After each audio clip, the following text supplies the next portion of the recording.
அஸ்ஸலாமு அலைக்கும். நான் எஸ்பி பட்னம். அல்லாஹ் மீது ஆணையாக எங்களோடு பேசாதீர்கள் என்று சொன்னவர்களோடு நாங்கள் உறவுகளை எப்படி பேணுவது? அல்லாஹ் கூறுகிறான், நேசிக்க உறவுகளை நேசிக்க சொல்கிறான். மனம் புண்பட பேசியும் எங்களை புறக்கணிக்கின்றவர்களை நாங்கள் புறக்கணிக்கலாமா? அவர் என்ன கேட்கிறாருன்னு கேட்டா, மனம் புண்படக்கூடிய வகையில் எங்களோடு நடந்து கொள்ளக்கூடியவர்களை, எங்களை புறக்கணிக்கக்கூடியவர்களை நாங்களும் புறக்கணிக்கலாமா அப்படின்னு கேட்குறாங்க. இஸ்லாத்தை பொறுத்த வரைக்கும் நமக்கு யாராவது அநீதி இழைப்பார்கள் என்று சொன்னால் அந்த அநீதிக்கு பதில் கொடுப்பதுக்கு மார்க்கத்தில் உரிமை இருக்கிறது. நம்மளை ஒருத்தர் ஏசுறாருன்னு வைங்களேன், நம்ம திருப்பி ஏசலாம், மார்க்கத்தில் குற்றம் கிடையாது. அதே அளவில் இருக்கணும். கணக்கு என்னது? அதுக்கு சமமா இருக்கணுமே தவிர அதை விட அதிகமாயிடக்கூடாது. ஒருத்தர் அடிச்சாருன்னு சொன்னா நம்ம திருப்பி அடிக்கிறது கூட மார்க்கத்தில் உரிமை இருக்கிறது. ஆனா அது அவர் அடிச்ச அடியை விட அதிகமாயிடக்கூடாது. இப்படி உரிமை இருந்தாலும் மன்னித்து விடுவது சிறந்தது அப்படிங்கிற ஒரு நிலையும் மார்க்கத்தில் இருக்கிறது. அப்ப திருமறை குர்ஆன்ல அல்லாஹ் என்ன சொல்லி காட்டுறான்னு கேட்டா,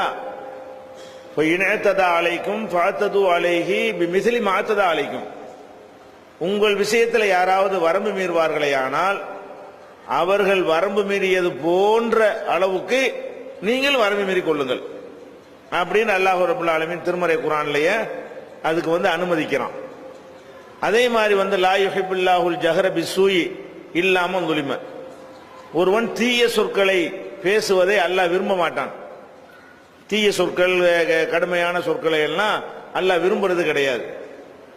இல்லாமல் உரிமை, யார் அநீதிக்கு உள்ளாக்கப்பட்டானோ அவனை தவிர. ஒரு ஆள் அநீதி அக்கிரமப்பட்டு அடிக்கிறோம், அவன் அடியை வாங்கிட்டு போடா நாயேன்னு திட்டினா தப்பு கிடையாது. ஏன்?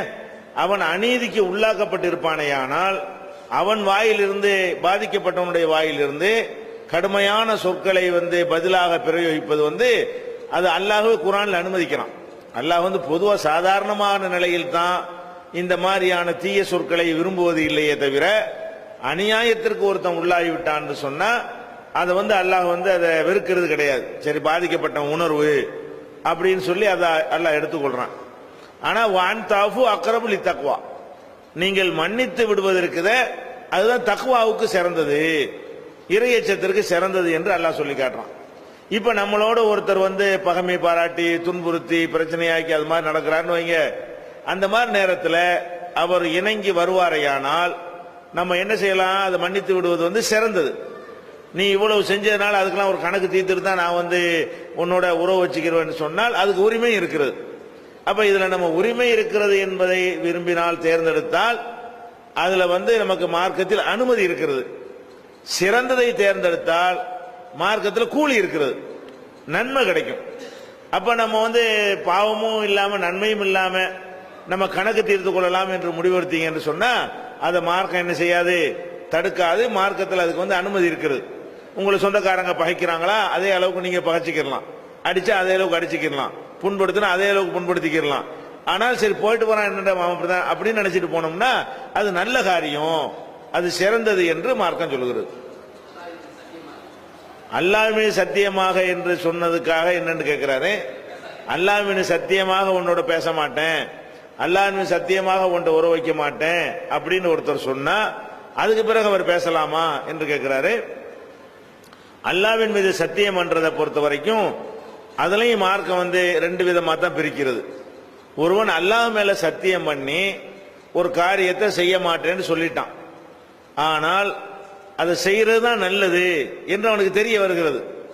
அதாவது அந்த சத்தியத்தை நிறைவேற்றுவதை விட நிறைவேற்றாமல் இருப்பதுதான் சிறந்தது, அதான் மார்க்கத்தில் உகந்தது என்று தெரிய வரும் பொழுது அந்த சத்தியத்தை விட்டுட்டு எது சிறந்ததோ அதை செய்ய வேண்டும் என்று மார்க்கம் சொல்லுகிறது.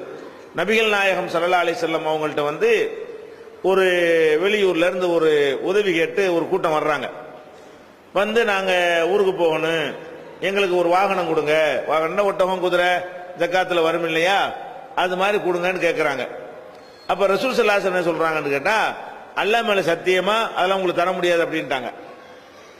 அதுக்கப்புறம் என்ன செய்யறாங்கன்னா அவங்க தங்குறாங்க, அந்த பள்ளிவாசல்ல அவங்க தங்குறாங்க. பிறகு சில ஒட்டகங்கள், ஜக்காத் ஒட்டகங்கள் வருது. அப்ப இல்லாதனால அப்படி சொல்லிவிட்டாங்க. ஜக்காத் ஒட்டகங்கள் வருது. வந்தவன யார் இந்த ஒட்டகம் கேட்ட ஆளுங்க யாருன்னு கூப்பிடுறாங்க. நாங்க தான் சொன்ன உடனே ரசூல் ஸல்லல்லாஹு அலைஹி வஸல்லம் என்ன பண்றாங்கன்னு கேட்டா, இந்தாங்க எடுத்துட்டு போங்க. அப்ப அந்த சஹாபாக்கள் யாவும் காட்டுறாங்க, நீங்க அல்லாஹ் மேல சத்தியமா தரமாட்டேன்னு சொன்னீங்களே, ஒட்டகம் உங்களுக்கு தர முடியாதுன்னு சொல்லி சும்மா சொல்லாம அல்லாஹ் மேல சத்தியமாக தரமாட்டேன்னு சொல்லிவிட்டீங்களே அப்படின்னு கேட்கும் பொழுது, நான் அல்லாஹ் மேல சத்தியம் செஞ்சாலும் அதை விட சிறந்ததை கண்டேனையானால் சத்தியத்தை முறித்து விட்டு சிறந்ததை செய்து விடுவேன். ஒருத்தர் உதவி செய்யறது சிறந்ததா, உதவி செய்யாம இருக்கிறது சிறந்ததா? செய்யறது சிறந்தது. செய்ய மாட்டேன்னு சத்தியம் பண்ணிவிட்டாங்க. செய்ய மாட்டேன் என்பதை விட ஒரு தேவைப்படக்கூடியவருக்கு உதவி செய்தல் என்பது சிறந்தது. அப்ப ரசூல் ஸல்லல்லாஹு அலைஹி வஸல்லம் என்ன பண்றாங்க, அல்லாஹ் மேல சத்தியம் பண்ணிட்டு தரமாட்டேன்னு சொன்னாங்கல்ல, அதை முறிச்சிட்டு என்ன பண்றாங்க, அந்த சத்தியத்துக்கு எதிரான ஒரு காரியத்தை செய்யறாங்க. ஆனா இப்படி செஞ்சா சத்தியத்தை முறிப்பதற்கு கஃபாரா இருக்குது மார்க்கத்தில், பரிகாரம். அதை செய்யணும். அது என்ன பரிகாரம்? உதாரணம், அல்லாஹ் மேல சத்தியமா உன்கிட்ட பேச மாட்டேன் அப்படின்றோம். பேசாம இருக்கிறது சிறந்ததா, பேசுவது சிறந்ததா? பேசுவது சிறந்தது. அப்ப நம்ம என்ன பண்ணணும், அல்லாஹ் மேல சத்தியமா பேச மாட்டேன்னு சொன்னாலும் அந்த சத்தியத்தை ஓரம் கட்டி விட்டு பேசுவது என்பதை தேர்ந்தெடுத்துக் கொள்ளணும். ஏன்? ஒருத்தருக்கு ஒருத்தர் பேசிக்கொள்வது, அன்பு செலுத்துவதெல்லாம் மார்க்கத்தில் சிறந்த காரியம். பேசாம இருக்கிறது மார்க்கத்தில் நல்ல காரியம் இல்லை. அப்ப அவர் நல்ல காரியத்தை செய்வதாக பேச மாட்டேன்னு சத்தியம் செஞ்சாருன்னு சொன்னா அதை முறிச்சிட்டு சோமாரியப்ப நம்மள முந்தி போய் பேசிட வேண்டியது. ஆனா அல்லாஹ் மேல சத்தியமான்னு பயன்படுத்தி இருக்கிறோமே, அதுக்குன்னு உள்ள பரிகாரத்தை செய்யணுமே. அது என்ன பரிகாரம்? ஒரு அடிமையை விடுதலை செய்யறது. அப்ப இந்த காலத்து அடிமை இல்லை, அதை விட்டுருங்க. 10 ஏழைகளுக்கு உணவளிக்கணும், 10 ஏழைகளுக்கு உடை அளிக்கணும், ஏதாவது ஒண்ணு. 10 ஏழைக்கு உணவு அளிக்கலாம், அல்லது 10 ஏழைக்கு ட்ரெஸ் வாங்கி கொடுக்கலாம்.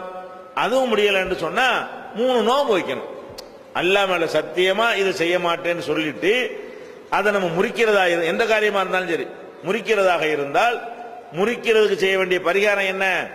10 ஏழைக்கு சாப்பாடை கொடுங்க, 10 ஏழைக்கு ட்ரெஸ் வாங்கி கொடுங்க, இல்லைன்னா 3 நோன்பு வைத்து விடுங்க. இந்த 3 நோன்பு வச்சோம்னா என்ன ஆயிரும்? ஏன் என் மேல சத்தியம் பண்ணிட்டு நீ முறிச்ச நல்லா கேட்க மாட்டான். அப்ப அல்லாஹ் மேல சத்தியமாக பேச மாட்டேன் என்று யாராவது சொல்லிவிட்டாரையானால் அவர் என்ன செய்யணும், அதை பேசுவது நல்லது தானே. அதனால பேச மாட்டேங்கிறத உடைச்சுவிட்டு பேசுறதுங்கிற ஒரு முடிவை எடுத்துட வேண்டியதான். அதே மாதிரி அல்லாஹ் குர்ஆன்ல கூட சொல்லி காட்டுறான், லா தஜாலுல்லாஹ உர்லத்தன் லி ஐமானிக்கும், உங்களுடைய சத்தியங்களை என்ன செய்யுங்க, அல்லாஹ்வை உங்களுடைய சத்தியங்களை வைத்துக் கொண்டு ஒரு தடைக்கல்லாக ஆக்கிறாதீங்க. நல்லது செய்வதற்கு தான் அல்லாஹ்வை யூஸ் பண்ணணுமே தவிர அந்த பர்ரு நன்மை செய்வதற்கு தடையாக நீங்கள் சத்தியத்தை ஆக்கிறாதீங்க. அல்லாஹ் மேல சத்தியமா உனக்கு உதவ மாட்டேன், அல்லாஹ் மேல சத்தியமா உனக்கு செருப்பால் அடிப்பேன்னு சொல்லலாமா?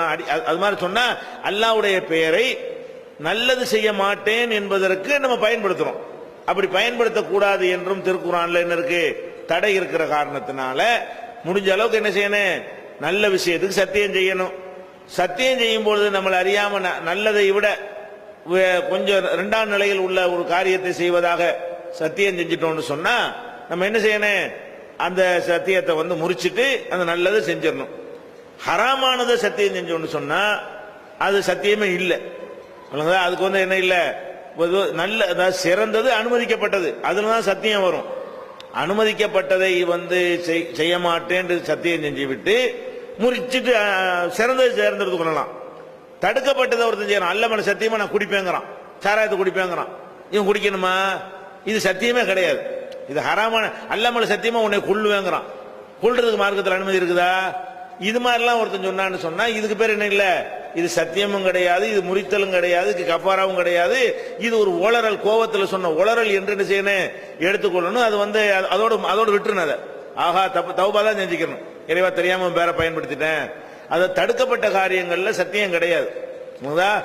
நேர்ச்சை சத்தியம்லாம் ஒரே மாதிரி சட்டம். ரசூல் ஸல்லல்லாஹு அலைஹி வஸல்லம் சொல்றாங்க, லா நதர ஃபீ மாசியத்தின், பாவங்கள்ல நேர்ச்சைங்கிறது கிடையாது. அல்லாஹ் மேல சத்தியமா நான் ஒரு கொலை செய்வேன், அல்ல அல்லாஹ்வுக்காக நான் கொலை செய்வேன் அப்படின்லாம் ஒருத்தர் நேர்ச்சை பண்ணான்னு வைங்க, அது நேர்ச்சை, அதுக்கு பேரு அது நேர்ச்சை கிடையாது. அப்ப அந்த மாதிரி நம்ம என்ன செய்யணும், அல்லாஹ் மேல சத்தியம் சொல்லியிருந்தார்களே ஆனால் அதை நம்ம சொல்லி இருந்தாலும் சரி, அவங்க செஞ்சாலும் சரி, அதுக்குரிய கஃபாராவை கொடுத்துவிட்டு, பரிகாரத்தை கொடுத்துவிட்டு என்ன செய்யலாம், பேசிக்கொள்ளலாம்.